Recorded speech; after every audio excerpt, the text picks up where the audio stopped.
దీని చుట్టూ ఎన్నో అనుమానాలు. ఈ అనుమానాలకి సుప్రీంకోర్టు కొంతవరకు క్లారిఫికేషన్ ఇచ్చే ప్రయత్నం చేసింది ఈరోజు.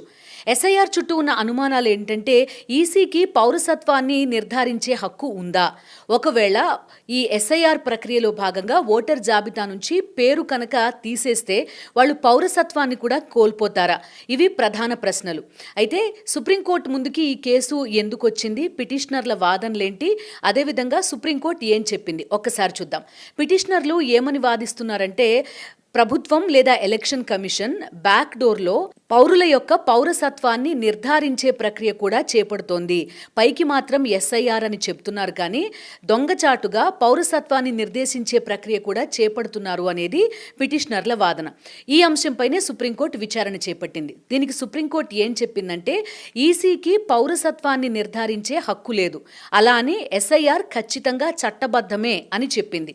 దాంతోపాటుగా ఎస్ఐఆర్ చట్టబద్ధమే అని చెప్తూ, ఒకవేళ ఓటర్ జాబితా నుంచి కనుక పేరు తీసేస్తే భారత పౌరసత్వాన్ని కోల్పోయినట్టు కాదు అని నిర్ధారించింది సుప్రీంకోర్టు.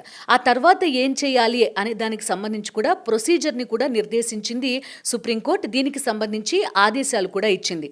సో ఇప్పటి వరకు మనం చెప్పుకున్నదేంటి, ఎస్ఐఆర్కి సంబంధించి ఈ ఓటర్ జాబితా నుంచి ఈసీ కనుక పేరుని తొలగిస్తే భారతదేశ పౌరులు వారు కాదు అని నిర్ధారించినట్టు కాదు అని సుప్రీంకోర్టు చెప్పింది. దాంతోపాటుగా ఒక వ్యక్తి యొక్క పౌరసత్వాన్ని నిర్దేశించే హక్కు ఈసీకి లేదు, దానికి తదుపరి ప్రక్రియను కూడా ఫాలో కావాలి అనేది సుప్రీంకోర్టు ఇచ్చిన ఆదేశాల సారాంశం. ఒకవేళ కనుక ఒక పౌరుడి యొక్క ఓటుని ఈ ఎస్ఐఆర్లో భాగంగా, స్పెషల్ ఇంటెన్సివ్ రివిజన్లో భాగంగా కనుక తొలగిస్తే, ఏదైతే ఆ డిలీట్ చేసిన జాబితా ఉందో ఆ జాబితాని కేంద్ర ప్రభుత్వానికి ఖచ్చితంగా సమర్పించాలి. కేంద్ర ప్రభుత్వం కేంద్ర హోంశాఖ ద్వారా సిటిజన్షిప్ యాక్ట్ కింద వాళ్ళ ఆ దేశ పౌరులు అంటే భారతదేశ పౌరులు అవునా కాదా అనేది నిర్ధారించాల్సి ఉంటుంది.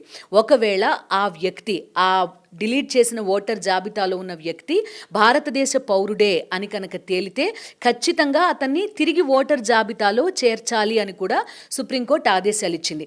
దీంతో పాటుగా దీనికి సంబంధించి ఒక టైం ఫ్రేమ్ కూడా ఫిక్స్ చేసింది సుప్రీంకోర్టు. స్థానిక సంస్థల ఎన్నికలు లేదంటే అసెంబ్లీ ఎన్నికల లోపు ఈ ప్రక్రియ అంతా కూడా కంప్లీట్ అయిపోవాలి అని కూడా ఆదేశాలు ఇచ్చింది సుప్రీంకోర్టు. సో ఇవి చాలా కీలక ఆదేశాలు అని చెప్పుకోవచ్చు. ఒకవైపు ఈ ఎస్ఐఆర్కి సంబంధించి చాలా అనుమానాలు మనం చూసాం. ఇప్పటిదాకా జరిగిన 2 దశల ఈ ఎస్ఐఆర్ ప్రక్రియలో భాగంగా బీహార్లో ఏకంగా 65 లక్షల ఓట్లు కోల్పోయారు. వీళ్ళని 65 లక్షల మందిని ఓటర్ల జాబితా నుంచి తొలగించారు. దాంతో పాటుగా ఏకంగా 90 లక్షల మంది పశ్చిమ బెంగాల్లో తమ ఓటు హక్కుని కోల్పోయారు. తమిళనాడులో ఏకంగా 70 లక్షల పైనే ఓటర్ల జాబితా నుంచి పేర్లు తొలగించారు. ప్రస్తుతం 3వ ఫేజ్లో భాగంగా 16 రాష్ట్రాలు 3 కేంద్రపాలిత ప్రాంతాలకి సంబంధించి స్పెషల్ ఇంటెన్సివ్ రివిజన్ జరుగుతోంది. ఆ సమయంలో ఇచ్చిన కీలక ఆదేశాలుగా వీటిని చెప్పుకోవచ్చు. దాంతోపాటు మొన్న జరిగిన ఎన్నికల తర్వాత పశ్చిమ బెంగాల్లో సీఎం చేసిన సువేందు అధికారి చేసిన వ్యాఖ్యల్ని కూడా ఇక్కడ ప్రధానంగా చూడాల్సి ఉంటుంది. ఓటర్ జాబితా నుంచి ఒక్కసారి కనుక పేరు తొలగిస్తే వాళ్ళకి ప్రభుత్వానికి సంబంధించిన సంక్షేమ పథకాలు అందివ్వం అని కూడా సువేందు అధికారి ఒక ప్రకటన చేశారు. సో బంగ్లాదేశ్ నుంచి ఎవరైతే భారతదేశంలోకి ప్రవేశించారో వాళ్ళంతా కూడా తప్పనిసరిగా దేశం విడిచి, పర్టిక్యులర్గా వెస్ట్ బెంగాల్ విడిచి వెళ్ళిపోవాలి అంటూ కూడా ఆయన కామెంట్స్ చేశారు. వెస్ట్ బెంగాల్ వదిలి వెళ్ళిపోవాలి అని కామెంట్ చేయడం వరకు ఓకే, కానీ సంక్షేమ పథకాలని కూడా మేము వర్తించవు, ఇవ్వము అని ఒక సీఎం వ్యాఖ్యానించడం కూడా ఇక్కడ చర్చనీయాంశమవుతోంది. సో వెస్ట్ బెంగాల్ మాత్రమే కాదు, ఈవెన్ బీహార్లో కూడా ఒకవేళ ఈ సమగ్ర ఓటర్ జాబితా సవరణ తర్వాత ఓటర్ లిస్టులో నుంచి పేరు కోల్పోతే వాళ్ళకి కూడా సంక్షేమ పథకాలు ఇవ్వమని బీహార్ కూడా చెప్తున్న పరిస్థితి. సో ఇన్ని సర్కమ్స్టాన్సెస్ మధ్య సుప్రీంకోర్టు ఇచ్చిన ఈ ఆదేశాలు చాలా కీలకంగా చెప్పొచ్చు. ప్రస్తుతం ఆంధ్రప్రదేశ్, తెలంగాణకి సంబంధించి కూడా ఓటర్ జాబితా సవరణ అనేది జరుగుతోంది. సో ఇక్కడ గుర్తుపెట్టుకోవాల్సిన ప్రధాన అంశాలు ఏంటి అంటే, ఒకవేళ ఎస్ఐఆర్ ప్రక్రియలో ఓటర్ జాబితా నుంచి మీ ఓటు కనుక తొలగించబడితే ఖచ్చితంగా మీ వాదనలని ప్రభుత్వం వింటుంది. దాంతోపాటు కేంద్ర హోంశాఖ ఈ ఓటర్ జాబితాని పర్యవేక్షిస్తుంది. సిటిజన్షిప్ యాక్ట్ కింద ఏవైతే నిబంధనలు ఉన్నాయో వాటిని అమలు చేస్తే, అంటే వాటికి అనుగుణంగా కనుక మీ జాబితా కనుక ఉంటే ఖచ్చితంగా తిరిగి ఓటర్ జాబితాలో మీ పేరుని చేర్చాల్సిన అవసరం ఉంది. దానికి పూర్తి పూర్తిగా చట్టబద్ధత కల్పించింది సుప్రీంకోర్టు. దాంతో పాటుగా ఇక్కడ మరో కీలక అంశం ఏంటంటే 2002-2003 సంవత్సరానికి సంబంధించి ఓటర్ల జాబితాలో ఒక వ్యక్తి పేరు కనుక లేకపోతే వాళ్ళందరూ కూడా ఇప్పుడు ఇబ్బంది ఫేస్ చేసే పరిస్థితి. ఎందుకంటే ఆ ఓటర్ జాబితాలో పేరు లేకపోతే అప్పటి ఎపిక్ కార్డు కానీ లేకపోతే అప్పటి డీటెయిల్స్ ప్రకారమే ప్రస్తుతం రిఫ్రెష్ చేస్తున్నారు. మీ ఓటు ఉంచాలా లేదంటే తీసేయాలా అనేది నిర్ధారిస్తున్నారు. అసలు ఆ ఓటర్ల జాబితాలోనే పేరు లేకపోతే ఏంటి పరిస్థితి? సో దీనికి కూడా కొన్ని నిబంధనలు వర్తించాలి అని చాలామంది కోరుతున్నారు. ఎందుకంటే 2002-2003 సంవత్సరంలో ఎవరిదైతే ఓటు ఉందో వాళ్ళకి సంబంధించి మీరు వారికి సంబంధించిన వ్యక్తులే, మీరు ఆ కుటుంబానికి సంబంధించిన వ్యక్తులే అని కనుక నిర్ధారించగలిగితే మీ ఓటుని తిరిగి పునరుద్ధరిస్తారనమాట. ఇలా ఎస్ఐఆర్ చుట్టూ కూడా చాలా అనుమానాలు ఉన్నాయి. వాటికి ఈరోజు సుప్రీంకోర్టు కొంతవరకు క్లారిఫికేషన్ ఇచ్చే ప్రయత్నం చేస్తోంది.